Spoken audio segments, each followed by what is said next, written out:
할렐루야. 10월 22일 금요일입니다. 땅끝 서바나로 가는 길 두 번째 시간, 찬송가 252장으로 하나님께 찬양을 드리시기 바랍니다. 하나님의 말씀은 사도행전 21장 7절에서 14절입니다. 신약성경 224쪽에 있습니다. 사도행전 21장 7절, 두로를 떠나 항해를 다 마치고 돌레마이에 이르러 형제들에게 안부를 묻고 그들과 함께 하루를 있다가 이튿날 떠나 가이사랴에 이르러 일곱 집사 중 하나인 전도자 빌립의 집에 들어가서 머무르니라. 그에게 딸 넷이 있으니 처녀로 예언하는 자라.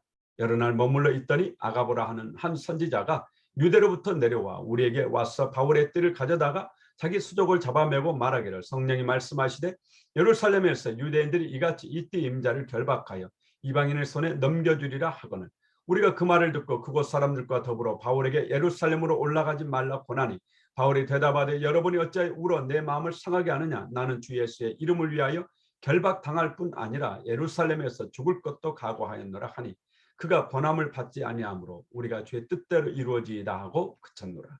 아멘. 사도행전 15장 예루살렘 공회에서 오직 예수님만 믿으면 구원받는다는 진리가 확보가 됩니다.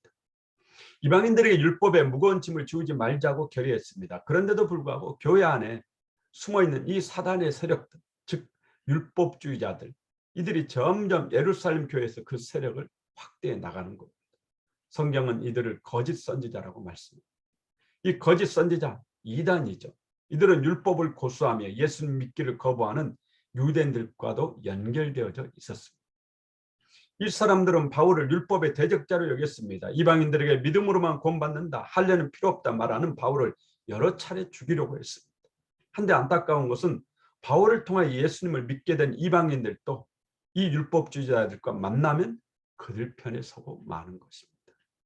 그 까닭은 이들이 예수님께서 세우신 사도들의 교회 예루살렘 교회에서 왔다는 이유 때문이었습니다. 그러므로 바울은 싫든지 좋든지 예루살렘 교회와의 관계를 잘 가져야 됐습니다. 특히 로마와 서바나에 가서 복음을 전하려면 더욱 그러했습니다.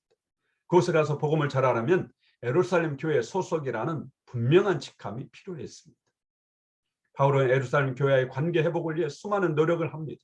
그중에 가장 두드러진 것이 예루살렘 교회가 기근으로 어려움을 당하고 있을 때 구제금을 모금해서 돕는 일이었습니다.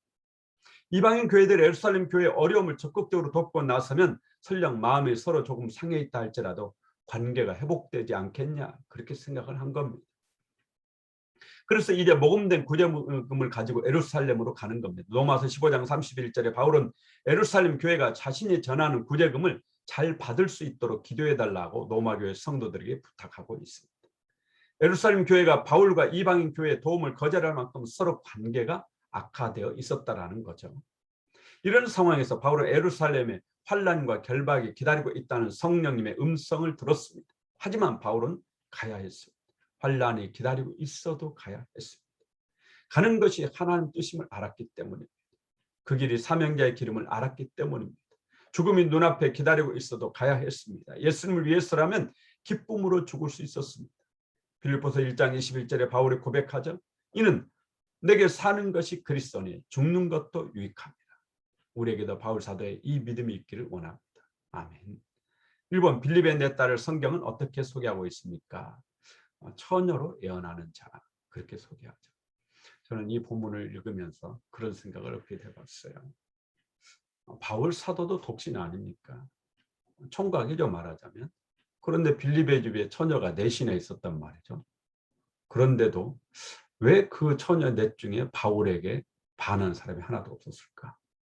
또 바울 사도는 왜 빌립의 딸 처녀 넷 중에 아무에게도 반하지 않았을까?